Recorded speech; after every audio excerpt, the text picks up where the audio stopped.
अगर आपके पैर में अल्सर है और आप चाहते हो अल्सर जल्दी ठीक हो तो आपको कौन सा डाइट लेना चाहिए, आप वेजिटेरियन हैं या नॉन वेजिटेरियन हैं, इसके लिए मैंने डिटेल में ये वीडियो बनाया है। और एक वीडियो के अंत में हम एक सैम्पल मील प्लान देने वाले हैं जिसको आप फॉलो करके आपका diet protein as well as micronutrients में एक्सपर्ट बना सकते हैं ताकि आपका अल्सर काफ़ी जल्दी ठीक हो जाए। आपको पता ही होगा कि प्रोटीन काफ़ी इंपॉर्टेंट होता है टिश्यू रिपेयर के लिए और इम्यून ग्रोथ के लिए। नॉर्मल व्यक्ति में हम लोग रिकमेंड करते हैं 1 ग्राम पर केजी के हिसाब से, मतलब अगर किसी का वेट 70 केजी है तो आपको 70 ग्राम प्रोटीन डेली कंज्यूम करना चाहिए। बट अगर आपके पैर में अल्सर है तो इसका मात्रा हमको डबल करना पड़ता है, मतलब कम से कम 1.5 से 2 ग्राम पर केजी के हिसाब से आपको प्रोटीन कंजम्पशन बढ़ाना पड़ता है। तो इसके क्या क्या सोर्सेस रहते हैं चलिए जानेंगे। फॉर वेजिटेरियंस के लिए वेजिटेरियन सोर्सेस हैं पनीर, टोफू, दाल, बीन्स, सोयाबीन, ग्रीक योगर्ट, और ये प्रोटीन नट्स एंड सीड्स में भी पाया जाता है बट उसका अमाउंट थोड़ा कम होता है, जैसे हो गया almonds, chia, pumpkin seed. Non vegetarians के लिए काफ़ी सारे सोर्सेस हैं जैसे कि एग्स, चिकन, आइदर आप ग्रिल्ड करके या बॉईल करके खा सकते हैं, fish specially salmon fish, and obviously meet.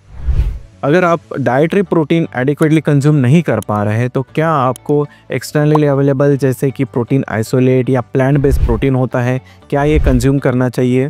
बिल्कुल आप इसको अपने डाइट में इंक्लूड कर सकते हैं, प्रोवाइडेड कि जो भी प्रोटीन आइसोलेट है वो सर्टिफाइड लैब से हो, सेफ़ हो, जिसकी वजह से आपको किडनी या लीवर डैमेज की रिस्क ना हो। विटामिन सी इंपॉर्टेंट रहता है कोलेजन प्रोडक्शन के लिए और फास्ट हीलिंग के लिए। विटामिन सी पाया जाता है आंवला, ऑरेंजेस, लेमन, अमरूद, strawberry, capsicum, as well as आप लेमन वाटर भी ले सकते हैं मॉर्निंग में, जिसमें भी काफ़ी ज़्यादा अमाउंट में विटामिन सी होता है। साथ ही साथ आयरन इम्पॉर्टेंट होता है वुंड हीलिंग के लिए, और आयरन आपको काफ़ी सारी चीज़ों में मिल जाता है जो घर में अवेलेबल रहती है, जैसे कि jaggery, spinach, beetroot, lentils and sesame seed. और नॉन वेजिटेरियंस के लिए तो काफ़ी सारे सोर्सेस है जैसे कि लिवर, रेड मीट, चिकन और फिश। मैं ये रिकमेंड करूँगा कि आप विटामिन सी और आयरन वाले सोर्सेस को मिक्स करके खाएं, बिकॉज विटामिन सी जो होता है आयरन का एब्जॉर्प्शन बढ़ाता है, तो आप जो भी अंदर ले रहे हैं वो काफ़ी हद तक बॉडी में एब्जॉर्ब होके आपके ब्लड स्ट्रीम में जा पाएगा। इसके अलावा जिंक होता है जो काफ़ी क्रूशियल होता है वुंड हीलिंग के लिए। जिंक आपको डाइटरी इसमें लेना है तो आपको मिल जाएगा पंपकिन सीड, कैशू नट्स और ओट्स में। नॉन वेजिटेरियंस के लिए तो ऑब्वियसली एग्स है, मीट्स है और सी फूड अवेलेबल है। उसके बाद एक इम्पॉर्टेंट फैक्टर होता है ओमेगा 3 फैटी एसिड, बिकॉज ये एंटी इन्फ्लेमेटरी रोल प्ले करता है। ओमेगा 3 फैटी एसिड आपको मिल जाएगा chia seeds, walnuts as well as flax seed में।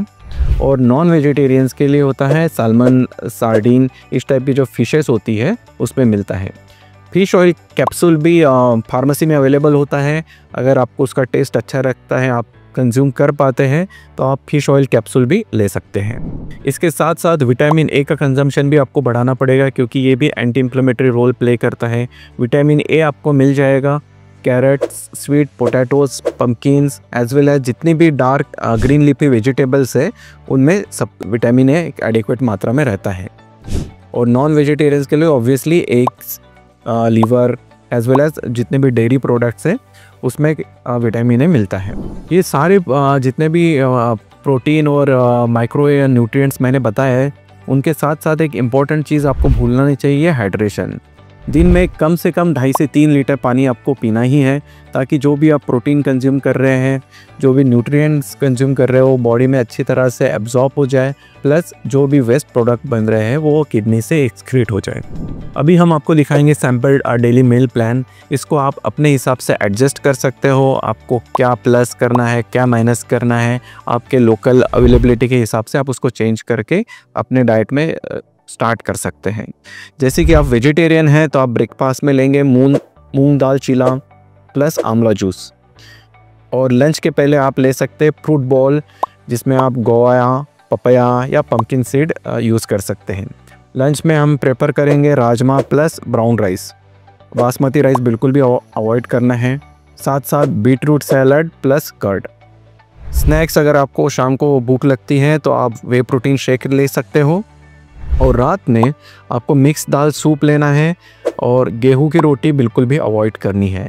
साथ साथ आप पनीर ले सकते हो और दाल पालक भी ले सकते हो। अगर आपको दूध पीना अच्छा लगता है तो बेड टाइम में आप मिल्क विद क्रश नट्स ले सकते हैं। नॉन वेजिटेरियंस के लिए हम एक सेपरेट प्लान बनाए हैं, जो आप जिसमें ब्रेकफास्ट में egg white omelette plus whole grain toast plus कोई भी एक फ्रूट जैसे ऑरेंज, और लंच के पहले आप ले सकते हैं बॉइल्ड एग वाइट प्लस कुछ वॉलनट्स। और लंच में हम इंक्लूड करेंगे चिकन ब्रेस्ट जो ग्रिल्ड या बॉइल्ड होगा, plus green salad and curd. शाम के टाइम आपको चाहिए तो आप वे प्रोटीन शेक ले सकते हैं विद बनाना, और डिनर में fish curry with brown rice और कुछ ग्रीन वेजिटेबल जो आप सॉटे करके यूज़ कर सकते हैं। ऑब्वियसली अगर आपको मिल्क अच्छा लगता है तो बेड टाइम में आप इंक्लूड कर सकते हैं। साथ ही साथ मैं आपको एक हाई प्रोटीन डाइट रिकमेंड करूंगा जो मैं पर्सनली यूज़ करता हूं, और डेली इसमें क्या क्या है मैं आपको जस्ट फोटोग्राफ दिखा सकता हूं, और आप अपने लोकली अवेलेबल जो भी इंग्रेडिएंट है उसके हिसाब से इसको आप मॉडिफाई कर सकते हैं और आपके पर्सनल प्लान के लिए यूज़ कर सकते हैं।